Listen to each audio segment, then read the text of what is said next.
My name is Ethan Bai, and today I will be showing you how to create and use Google Docs on your phone. So, first of all, the only way to use Google Docs on your phone is to have the app. So, we will first go into the App Store, and since I'm showing this on a Samsung, it would be the Play Store. And you would search up Google Docs. From here, you can see the app, and I already have it installed, but you would normally press install here if you haven't. So now that we have the app, we should go open it, and it will bring you into this Google Docs page.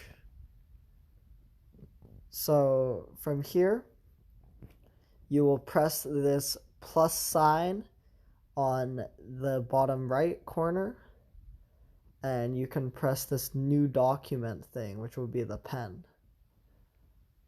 It will open an untitled document, and you've successfully created your Google Doc already.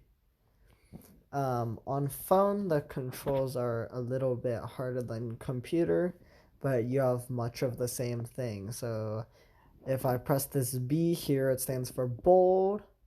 I can say hello and it will be bolded. Instead, I can also choose italicize and say hello, or this is underline. If I want to change what is there, let's say I want to bold what I've written, I can just hold and it will let me select it, and I press bold, it will bold, I can unbold, I can do all of this stuff. This will change the color of your text. Normally you want to leave it black, but it's just your preference. And then from here, this will determine how centered or not centered your text is. As you can see, it's on the very right hand side. If I press the second option, it will move it to the middle. The third option will move it to the very left. The fourth option will just funnel it, so the text will become like a funnel. This last option on the bottom right will give you a few options. For example, this bullet points. You can change the bullet point to a numbering system.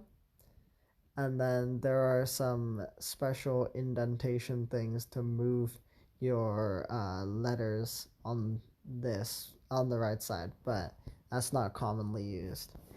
And then on the top, I have my undo button and redo buttons, which are these two arrows.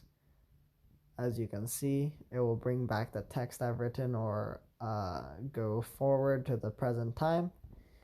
And you also can press the A to edit all your fonts, styles, etc., etc. You have a lot of controls here, and it'll bring up all your controls. For example, also line spacing. So this is, in my opinion, a better way to organize your text. Last of all, you have these comment option, of course, where you can see other people's comments. You can insert all these things here by pressing the plus button, which will basically just give you more commands. And the three buttons on the top right will show you many things. So mostly the ones important here are like spell check and word count, I'd say. And you can make it available offline here and share it. So those are also very important. When you're done, let's say hello, you can press this check mark in the top right, and it'll save your document. If you want to edit the name, you can just press up here where it says untitled document and say, let's say test. And there you go, you have your completed Google Doc, and it is now ready to either be it's already saved and you can edit it, or you can share it with other people. I hope you're successful in learning how to use Google Docs, as it is a very important document for sharing information with other people. And have a great week.